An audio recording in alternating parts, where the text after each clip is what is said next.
Alright, here we go. Fourth back-to-back recording for this channel. Hi everyone. Welcome to Reading Realm. Today I'm going to be reviewing the book Never Come Back by David Bell. This is a murder mystery, kind of thriller, I guess you might say. I don't know if it really counts as a thriller. It's a murder mystery. And it's very interesting. At first, I was going to be upset with the way it started out because the main character is the adult child of a woman who gets murdered, and she's in grad school. The adult daughter, is in grad school, and her mother has been the full-time caretaker of her brother, who is the protagonist's brother, not the mother's brother, who has Down syndrome. And at first I was upset because it seemed like it was implying that the brother Ronnie might have been the one who had killed the mother because of his disability and having an outburst with it. And as a person with disabilities, I did not like that at all. I was like, oh, he'd better not have written it that way, because if he did, that's making a statement, and it's not the statement he should be saying.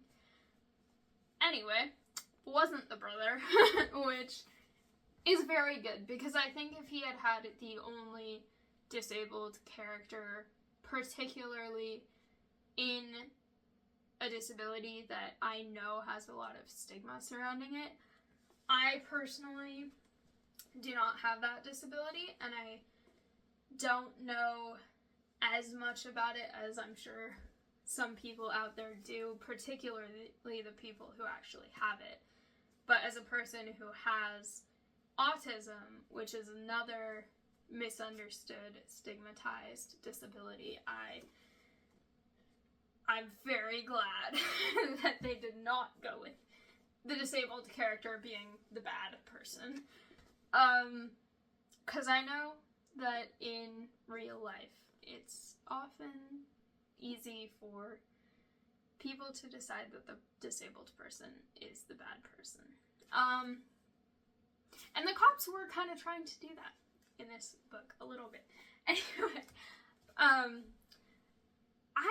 I liked this book. I was hesitant at first, like I mentioned, but ultimately I ended up getting into it. I think it's more of an adult murder mystery compared to the ones by Natasha Preston that I reviewed a bit ago, and I actually have 2 more of those to review later, so those will be coming. But those are young adult murder mystery, and this one felt a lot more adultish. There were parts where I was a little bit more bored just because I didn't feel like I could relate to the character as much. She was so responsible and like serious about a lot of, I mean, it's natural to be serious about things when your mother has just been killed. But like the way that she would take so much responsibility and be so adultish just kind of it makes sense for the character, it really does. But compared to these other murder mysteries or thriller books where the characters are primarily like high school age, it was just kind of jarring to read this right after that. But this book was very interesting. I think it started a little bit slow, especially because I was really wary about the whole thing about how the other characters were perceiving this disabled character. And I was really, really hoping that they wouldn't write it so that that character was the bad person. They didn't, but it was kind of implied that they would for a little bit. But it's really interesting because the mother gets murdered, and then the daughter starts to find strange things. For example, the daughter's name is Elizabeth. That's the protagonist. But in her mother's will, there is another person listed whose name is also Elizabeth. And the main character, Elizabeth, has never heard of this person. And she realized that her mom was always a pretty private person and kind of quiet about her personal life. But when she was going through her mom's things, she realized there was no record of her mother's life before her mother met her father. And she's like, that's weird. And then this guy shows up, and he claims to be a person from the mother Leslie's past, and it gets very interesting. I'm not going to say too much that would be a spoiler, but it definitely gets a lot more interesting, and the plot twists are really interesting in this book, because I feel like half of the plot twists are things that are happening in the current time or going on actively, and half of them are like, oh yeah, 30 years ago this happened, or something like that. So it's very interesting to kind of have this character who's trying to understand what has just happened and who has killed her mother, who has kind of destroyed her family in this way, but then at the same time uncovering all of these secrets about the past and things that happened a long time ago, including she finds a photo of her brother with a woman and a couple of young kids who she's never seen before, and there's just like so many little things that she's discovering and uncovering and kind of trying to figure out how they will all fall into place and how they will kind of come together to figure out who it is was very interesting to me. I, from the beginning, felt like it was not the brother. I really did not want it to be the brother because, like I said, I think if they had written the only disabled person to be the killer, that would have been very distasteful. And I know that some people do think that or would assume that in real life. It happens. There's a lot of prejudice towards people with various disabilities, especially mental disabilities, because they aren't as understood as needing a wheelchair. And I think that they come with a lot more stigma. So I'm very happy that it was not the brother. And I didn't think it was him, both because I didn't think that the author would want to portray himself as someone who had written that, unless he really was prejudiced against people with disabilities and just didn't care. But also just because it didn't seem like what that character would do. Because it did mention that he'd occasionally have an outburst, but overall he was really gentle, and I didn't think he would have actually killed anyone. But I was really torn between a couple of other characters for a while, and then I got really confident about one, and then something happened, and I was like, I still think it's that one, but what the heck? What is this? How is this? Why? And then there was an explanation, and I was like, I might believe that. I'm not sure. So then for a little bit, I was in between two characters, and then ultimately one of the people that I thought it was. So,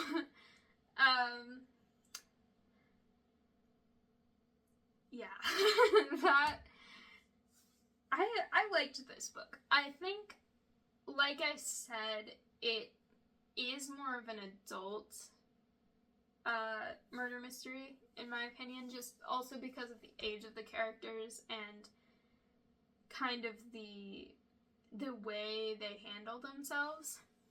And so personally, I tend to like a little bit more on the young adult side of books for various genres, and I think that carries over into thriller, horror kind of thing. I don't, or at least murder mystery. I think horror, I don't need young adult, but that said, I don't like when the murder mystery is really obvious and really dumbed down because it's trying to cater to a younger audience. I like it when it's well written, but I did like this one a little bit less than some other ones that I've read in the same genre, just because I felt like the characters acted so old and mature that I personally didn't relate to them as much. One thing that I did relate to on some level was the protagonist defending her brother and getting very upset with the law enforcement when they would try to say, well, he has this disability and he could have had an outburst, and then she's like, no, he wouldn't have killed anyone. You're being prejudiced against disabilities. Stop. And I was like, yes, good job. I have recently called out various people that I know about being ableist toward a disability that I have, so I'm glad that this protagonist was not letting people get away with basing things off of a disability, because I don't think that's fair to people with disabilities, and I don't think that that's fair to people who may want to try and understand a disability but might be getting misinformation or false, harmful stereotypes. So I did have a little bit of a personal connection with that, even though I personally do not have that disability. And I don't have anyone in my life that I'm really close to who does have that disability. So ultimately, I do recommend the book. I don't think I recommend it as highly as some of my other books, just because, for me personally, I didn't connect with it quite as much. I think if people enjoy older targeted murder mysteries, I think you'd really enjoy it. It is a good book. I think it's well written. I liked the characters. I really liked the brother because I thought that he was portrayed well as... Again, I don't have too much of an understanding of Down syndrome, so I don't want to speak to that at all. But I think that as a person who has been accused of killing someone he loves a lot, I think that his reactions were really well written for being in that situation. And one of the things that I appreciated about that was that it kind of emphasized his humanity in a way, compared to some of the other characters who were kind of more in shock or other things. He was very sensitive about the whole thing. And I liked that because I don't know for Down syndrome, but I know for autism, one of the really common stereotypes is that autistic people are incapable of empathy or sympathy or feeling emotion based on other people's emotions, and that is incorrect. In fact, a lot of autistic people are overly empathetic or overly sympathetic. We might just sometimes not pick up on the fact that someone's upset. But if we do, we're often very sympathetic. And so I really liked that they depicted this character with really genuine, really human emotions. Because I think sometimes people tend to not fully dehumanize, but kind of dull out the humanity of people with mental disabilities sometimes. But overall, I liked the book. I liked the tension and plot twists towards the end. I liked figuring out who these people were and how everything fit together. And ultimately, I was right about who I thought it was, so that's always fun. But anyway, that is my review of Never Come Back by David Bell. Thank you all so much for watching. I hope you liked it. Let me know what your thoughts are if you've read this book, or if you want to read this book, and keep reading.